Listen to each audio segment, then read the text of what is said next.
Hello my crafty friends and Happy New Year. I'm Leslie and thank you so much for checking out my video at Crafty Cards with Leslie. I haven't really lost all sense of time. Yes, it's January, I know, and we're making Christmas cards.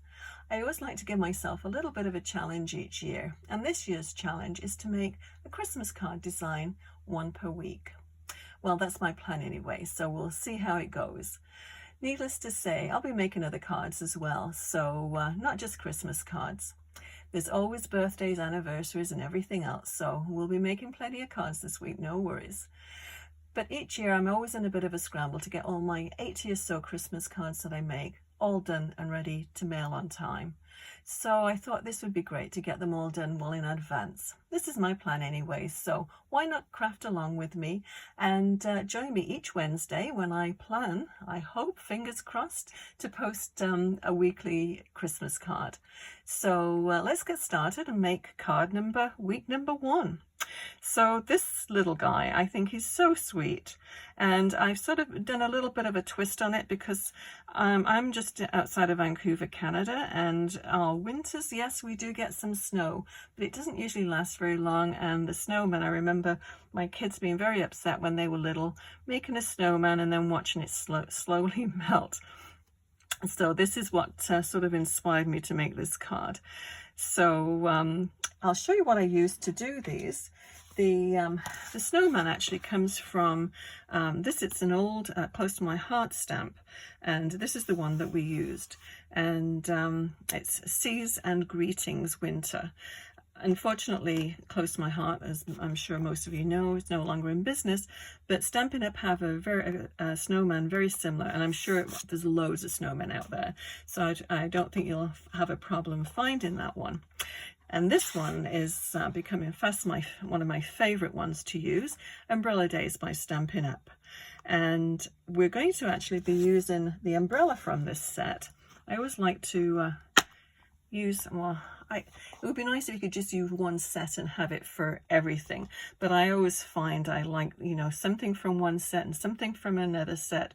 But this is what we're going to be doing today. It comes with the little handle for the umbrella, and it also comes with the top for the umbrella, so, and the clouds as well, we're going to be using from this set today.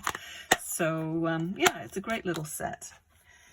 So let's have a little see what we're going to be doing. Obviously a little bit of paper piecing and a little bit of coloring, very little coloring. So this is the card we're going to do.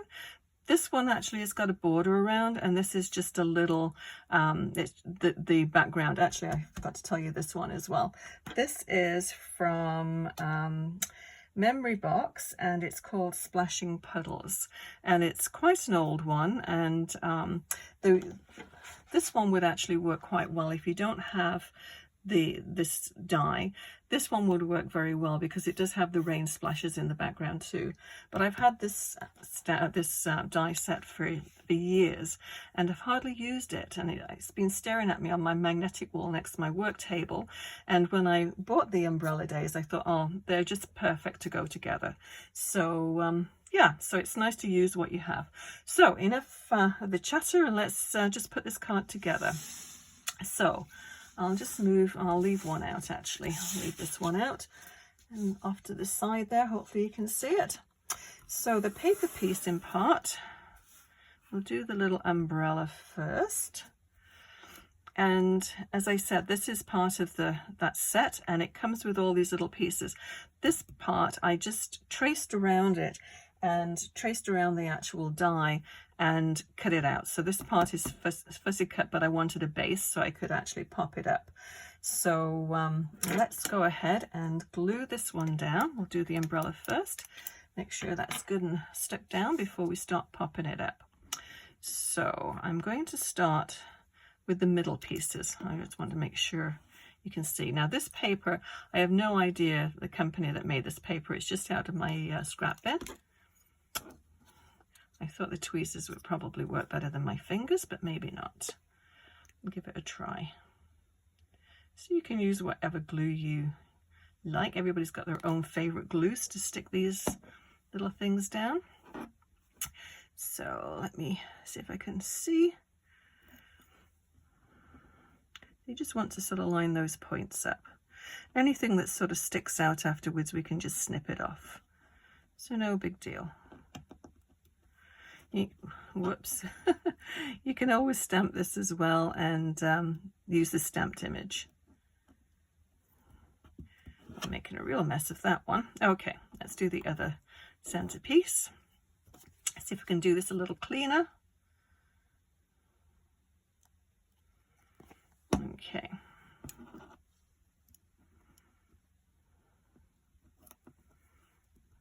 There we go.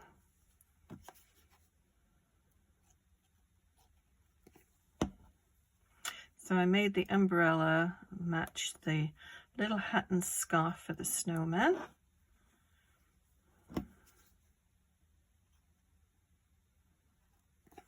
Now with this one I left little gaps between the two of them, which you can do if you wish, but I haven't really done that on this one. You can actually see there are little spaces. It does give you the illusion of panels, so I think that's good enough. Okay, just make sure that's all squished down, and then we're just going to put this little handle. So I'm just going to put a little bit of glue. This glue is quite strong. It's what is it? Arlene's craft glue. It's just one that I get from Michael's, and let's just stick that one down. And I just water it down a little bit. I put about 2/3, well, probably 3/4 glue, and then top it up with water, so it's quite strong, but it's you need that little bit of you need to thin it down because it wouldn't fit through that nozzle. It would get really clogged up. So anyway, that one is that one done. This one I'm going to use a little ink dauber. I just keep them in these little mint tins. So I keep all this sort of light colors, all the blacks and browns are together, all the blues are together, and so on. And I find when they it's had quite a bit of ink on, I don't need to re-ink it. So that's good. And actually I could go around the umbrella as well and just define the top of the umbrella a little bit more. Not really necessary, but if I've got my ink dauber out, I may as well use it. Just adds a little bit of shadow. Okay, and we'll do his scarf. Now I pre-cut a lot of the pieces already. Thought I'd save a lot of time.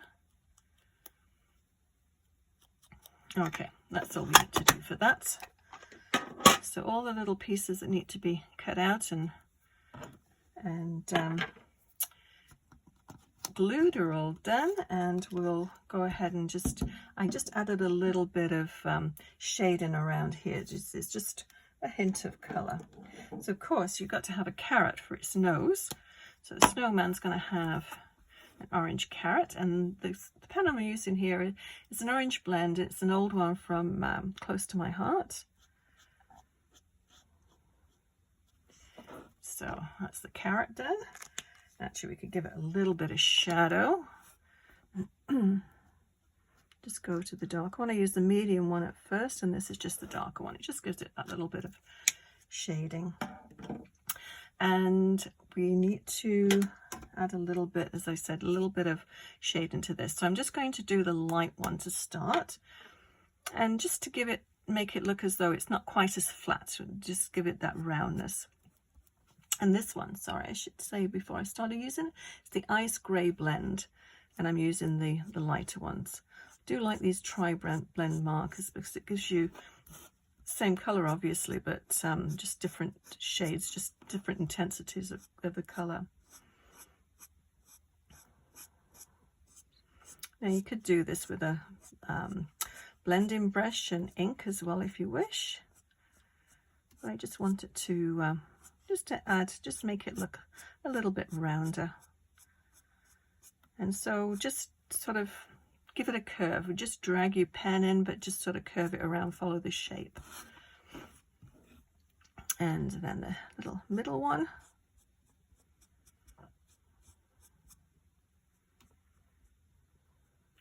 And where something falls over the top of something else, that always casts a bit of a shadow. So I'm just going to go just around where the scarf is, where it's laying there.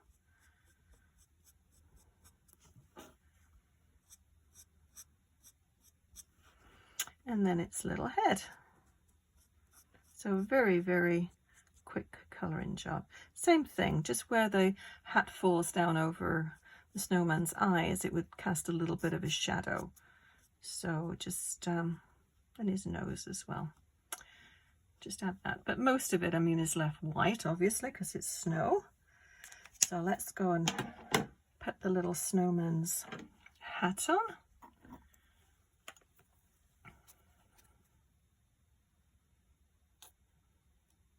You could actually put a pom-pom on the top if you wanted. If you have some little pom-poms, you could go ahead and do that. I tend to mail most of my cards, so I don't like to put too much dimension on them. But I love paper piecing. I do. That's one of my things, I guess. It's nice to be able to add patterns. I mean, you could colour it in too and it would look fine, but it's just something about the patterns. Now, as you can see on the scarf here, it has little fringes, but to try and paper piece the little fringes is close to impossible. And this obviously is going to be on pattern paper, so you would see the pattern paper through it, which you don't want to see. You want to see what's actually behind, which is the snowman. So if anything like that, I tend to cut it off and then just use the take advantage of the actual image behind that. So as soon as you pop that down there, you can see the fringes. So it looks as though it's actually attached. So that's a little snowman all done. He's so cute. Now what I did on his buttons as well, and I'll do after I put the card together, is, oh, I've got pen all over my fingers, that's okay. I put this on as well. It's liquid pearls, and this was one I think I got from Close to My Heart, but you can pick this up usually at any craft store, and it just gives a little bit more of a raise. You can feel the bumps to his buttons. I don't think I did it. No, I didn't do it on this one. So one's flat and one's, you can see a little bit of sort of glossiness to that one. So I will put this on when we finish the card. Just pop the top on my glue before it all dries out, because the next thing we're going to do is dimensionals. Okay, so I've got a piece of smoky slate here, and I'm going to get my scoring board.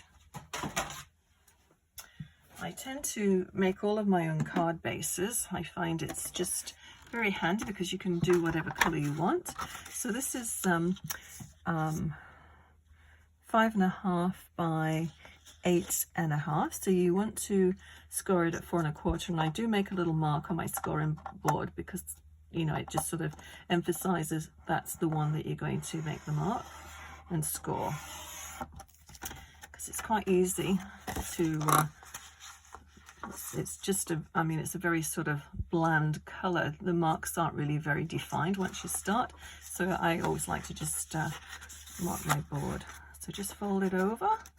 I like to do that while it's still sort of in the board there, and then you get a nice crease, and then just use the back of the bone folder to just give a nice crisp crease. Okay, get rid of that. So that's the card already, and then we have, I've got this one here. Oh, I've done 2 cards. Oh, good grief. Okay, I'm ahead of myself. Save that one for the next time. Anyway, demonstrated how you do make your own cards, I guess. So with this one, I'm going to put this right down over the top.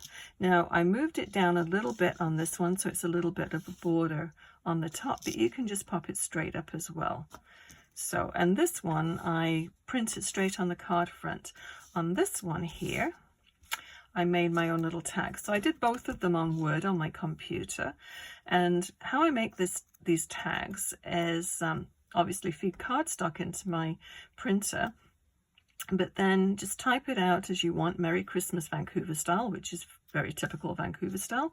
And then I highlighted it in black, but then the letters I put so they were in white, if that makes sense. But of course, it's just the color of the cardstock. It's just white cardstock.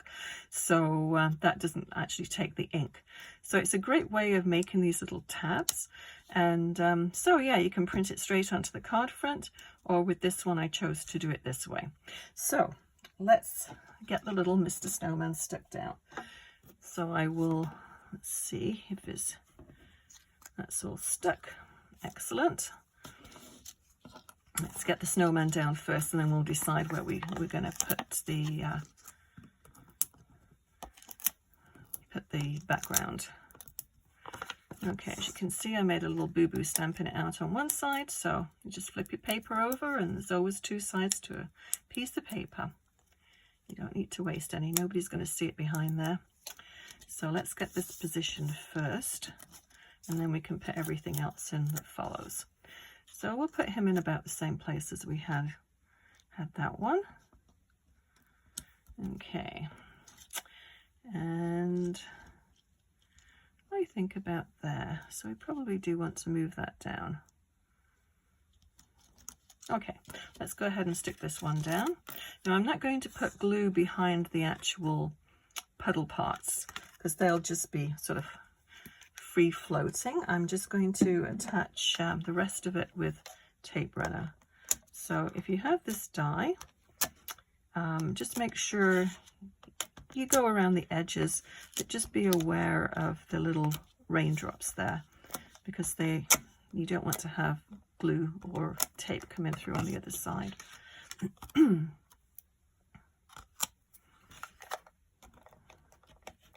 Okay, that should be enough. So I'll just move it down, probably make it about the same as we did the last one.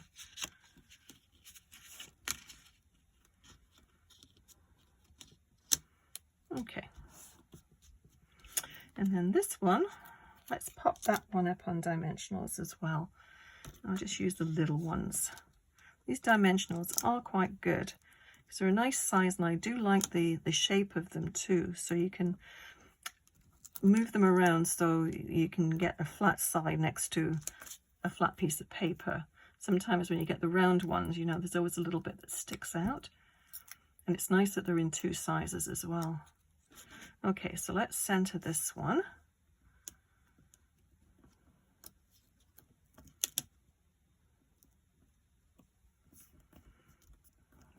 Yes, the amount of tears I had from my kids when they were little, when they, and all that time building the snowman, only to see the rain come and wash it all away. It is very Vancouver-like. Now I'm going to put a little dimensional just over there, just to make sure it doesn't come off.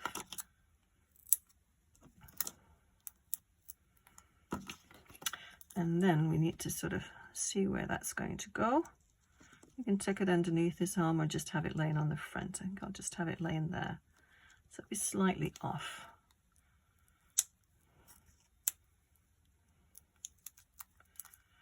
You need to get one of those tape your pick tools. I keep saying that. I never put one on my order sheet. One day I'll surprise everybody and I'll have one. Okay. Let's just put a little dab of glue on his hand.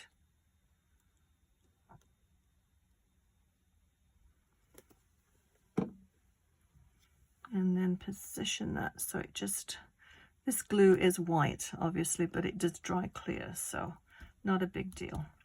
Okay, so we'll do the clouds next. And I put dimensionals on those as well, so they can just go there. Now you can add a bit of color to these clouds if you wish, and you just take your blending brush and just add a little bit of gray over the top. And yeah, they've got little slits in here, so it will pick up the color as you brush it over. Put one there. Try and make sure it's straight. A bit difficult getting my head over the camera. That's all right. It's sort of straight. I guess clouds aren't all straight, are they? Okay, and what else do we need to do with this one? I think just put the little buttons on. I'll pop that one down there. Is that straightish? More or less. That one isn't. Let's see if we can peel it back up. I can't get my head straight over the top, so let's just angle it a minute, see if I can straighten. Yeah, that's better. Okay, so yeah, this is it acts really like little gems. So I mean, if you have gems that you want to pop on here, just go ahead. I'm just going to get it flowing on one of these because it spurts out sometimes, which it did all over my finger. That's okay. Okay, just get that air bubble out.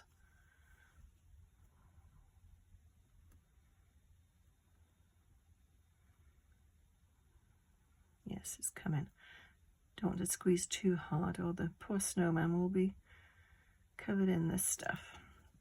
But yeah, so that's it. I mean, you could do his eyes if you want, but I think we'll just stick at the little buttons, little coal buttons and little carrot nose.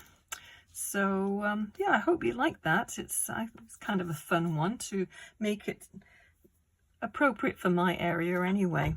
So yeah, please join me next week and see what else we can come up with next week for a Christmas card. It'll certainly be a different challenge for me. I haven't done anything like this before, but always good to try something different. I'll list everything that I used below to make this card.